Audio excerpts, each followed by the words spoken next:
പരിഹാരമല്ല. അനേക കുടുംബങ്ങൾ ആത്മഹത്യയിലേക്ക് നീങ്ങുന്നു.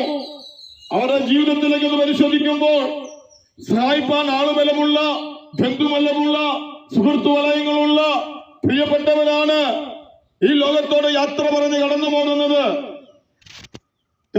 ചില ദിവസങ്ങൾക്ക് മുന്നേ ഒരു വാർത്ത കേട്ടത്, ഒരു ഡ്രൈവറാണ്, ഭാര്യ ടീച്ചറാണ്, 2 കുഞ്ഞുങ്ങൾ, നല്ല വിദ്യാഭ്യാസമുണ്ട്.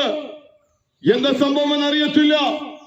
അവരേതോ ഒരു വിഷയത്തുള്ള ബന്ധത്തിൽ ഭാരപ്പെട്ട് ആ കൂട്ടമായി ആത്മഹത്യ ചെയ്യുവാനിടയായി തീർന്നു. ആ കുടുംബത്തിന്റെ ചരിത്രം പഠിക്കുമ്പോൾ സഹായിപ്പാനൊക്കെ ആളുകൾ ഉണ്ടായിരുന്നു. പക്ഷേ ആർക്കും മുന്നോട്ട് കടന്നു കഴിഞ്ഞില്ല. അതിന് ഒത്തിരിയാണ് ഞാൻ ചിന്തിക്കുന്നത്. എങ്ങനെയാണ് മനുഷ്യന്റെ മുന്നോട്ട് പോകാനുള്ള വഴികൾ അടയുമ്പോൾ, പുറകോട്ട് നോക്കുമ്പോൾ സഹായിപ്പാൻ ആരുമില്ലെന്നല്ല ചിന്തിക്കുമ്പോൾ, സുഹൃത്തു വലയങ്ങൾ സഹായിച്ച പ്രിയപ്പെട്ടവരെ സഹായിക്കുമെന്ന് കരുതി സഹായിക്കാതിരിക്കുമ്പോൾ, അവർ നിരാശയുടെ മതിലുകൾ തന്നെ അറിയാതെ ചുറ്റും കെട്ടിപ്പൊക്കുകയാണ്.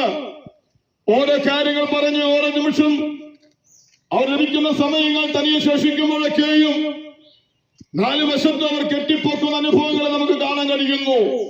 ആ നിരാശയുടെ മതിൽ പൊങ്ങുമ്പോൾ അതിനകത്തുനിന്ന് പുറത്തു വരുവാൻ കഴിയാതെ അതിൽ കുരുങ്ങി കിടക്കുന്ന അനുഭവമാണ്. എന്നാൽ ഒരു കാര്യം നാം തിരിച്ചറിയേണ്ടതുണ്ട്. നാം മുകളിലോട്ടൊന്ന് നോക്കിയാൽ അവിടെ ഒരു തടസ്സവും കാണാൻ കഴിയുന്നില്ല.